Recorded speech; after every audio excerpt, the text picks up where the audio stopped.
Sí, señor presidente, la verdad es que me parece muy importante que con matices esta legislatura venga a cumplir con una deuda que tenía de dictar un Código Procesal Penal Juvenil, una deuda que ya tiene 27 años y que fue producto de un reclamo generalizado respecto de salir de un sistema inquisitivo para ir hacia un sistema adversarial. Yo recuerdo haber presentado en febrero del 2020 el Código Procesal Penal Juvenil.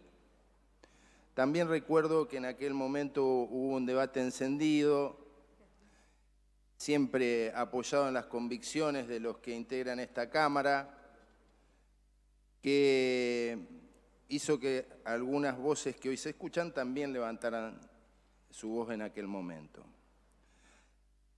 A lo largo de mi vida he trabajado siempre por la construcción de consensos, sobre todo cuando uno va teniendo mayor experiencia y sabe que es el camino que hay que recorrer para poder avanzar, entendiendo que el diálogo es fundamental, sobre todo cuando es el diálogo fundado en la buena fe y entendiendo que todos tenemos una parte de la verdad y que la construcción de esos avances a partir de resignar algunas convicciones para lograr justamente dar respuesta a una ciudadanía que las exige con legítimo derecho.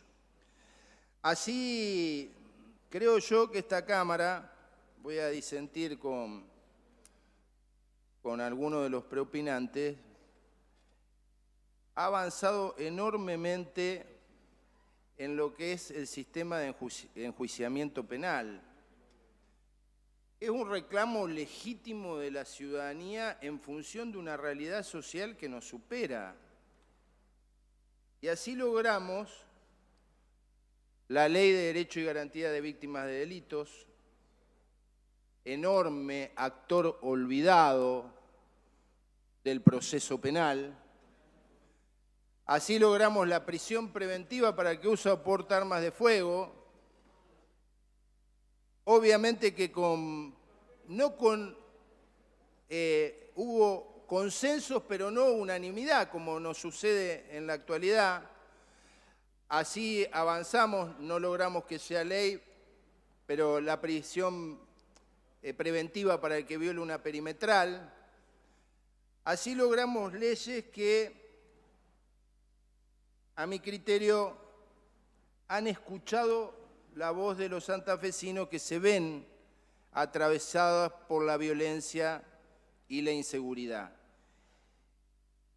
Y ahí yo quiero recordar que me ha tocado en este periodo llevar adelante la tarea de ser coordinador del Observatorio de Víctimas de Delito y sus familiares.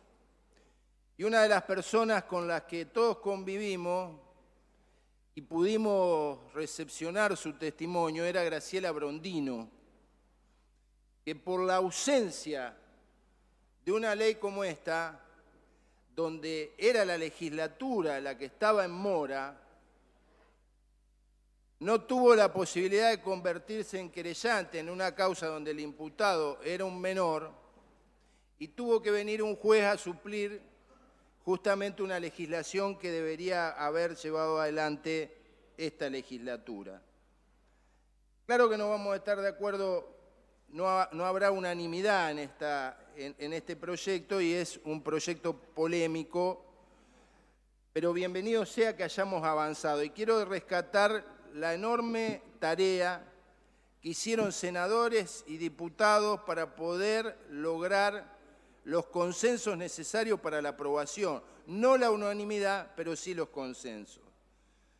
Al senador Enrico, que reconozcámosle, hizo un enorme trabajo. A la diputada Catalini también.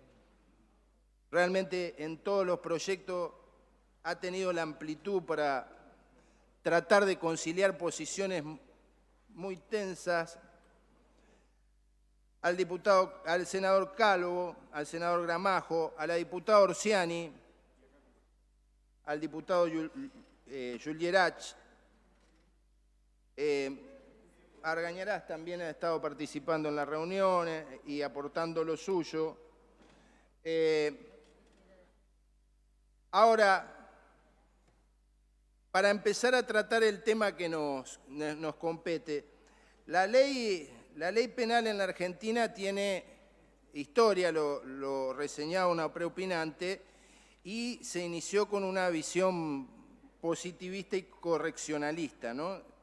Con el proyecto del Patronato Estatal de Menores, del doctor Luis Agote, que establecía, digamos, un sistema tutelar. No había un juicio de responsabilidad, sino un sistema tutelar que duró 86 años, hasta la ley 26061. Y allí los jueces quedaban habilitados para suspender o quitar la patria potestad. En general, cuando los menores se encontraban moral o materialmente abandonados, el Estado podía disponer de ellos. Y fue un régimen que tuvo una enorme vigencia en nuestro país, pero que después tuvo que convivir con leyes procesales que en algunos casos acompañaban ese sistema tutelar y en otros querían establecer un juicio de responsabilidad. Aquel sistema establecía que el juez podía disponer del menor hasta que alcanzara los 21 años de edad. Eso tuvo su correlato en la provincia de Santa Fe, con la ley 3460 de 1949, y dentro de las competencias del defensor de menores estaba justamente actuar ante las contravenciones legadas imputadas al menor.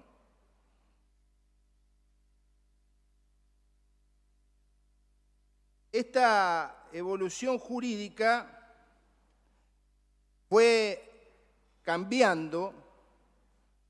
Y justamente lo que nosotros estamos tratando de hacer es salir de ese sistema, estableciendo un proceso adversarial. Otro de los temas que se mencionó y que hoy está en discusión es lo que respecta a la no punibilidad. Tampoco ha sido un camino sencillo. El régimen penal del menor establece la franja etaria cuando un menor se convierte en punible. ¿Cuándo un menor es punible? Es a partir de los 16 años.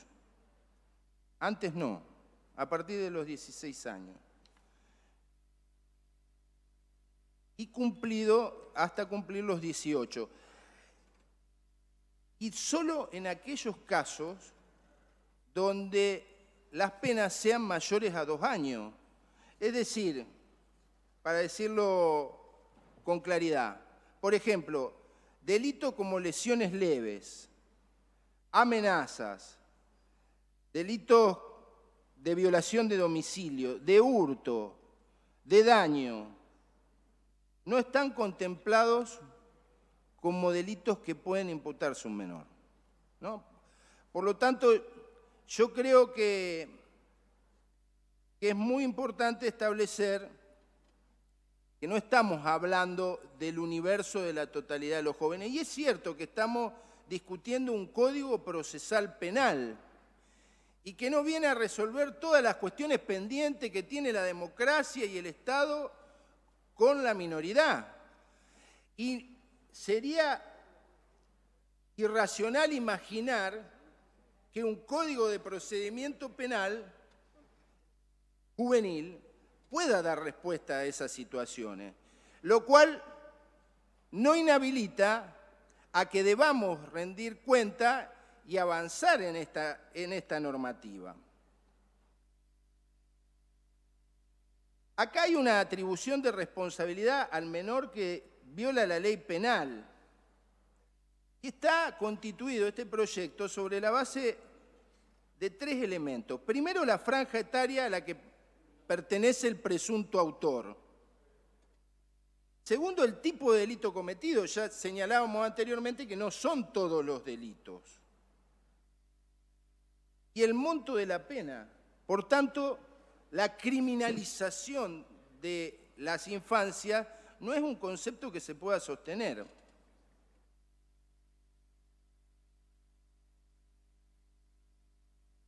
Pero recapitulando, la no punibilidad no existe, digamos, como un elemento que evite garantizar el derecho a la verdad. Por eso, el desarrollo de un proceso penal que establezca la responsabilidad y en esta ley fijar en algunos casos que se dé respuesta a un derecho humano del cual todos hemos sido testigos de que es necesario preservar a lo largo de nuestra historia, que es el derecho a la verdad, también es parte de la responsabilidad de esta legislación.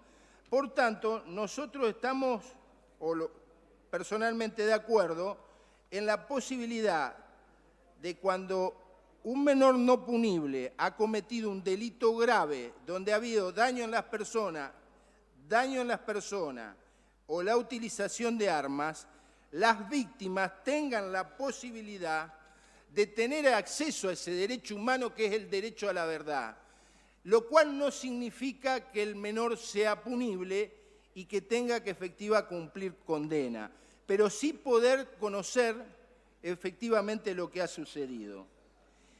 Y en lo que respecta concretamente a mi rol en esta Cámara, que es el de representante de las víctimas, yo quiero señalar que esta ley le ha dado una enorme participación a las víctimas de delitos. El artículo 16 establece que las autoridades intervinientes en el proceso penal juvenil garantizarán a quienes aparezcan como víctimas u ofendidos penalmente por el hecho con apariencia de delito cometido por una persona menor de edad, deberán reconocerle los derechos otorgados por la Ley 14.181, que es la ley que aprobamos en el ámbito de esta Cámara. Justamente señala el derecho a la verdad y a la justicia, que también protegen los instrumentos internacionales de derechos humanos y que a veces olvidamos, como el caso de Graciela Brondino. Establece también que tendrá derecho a recibir documentación clara y precisa sobre los daños que se afirma haber sufrido, como así también del procedimiento de las causas, el derecho a la información de cómo va esas causas, a minimizar las molestias que deriven del procedimiento, pero también a salvaguardar su identidad y a la protección de su seguridad de los familiares y de los testigos, a participar con o sin violencia del agresor. Estamos hablando de delitos graves, ¿no?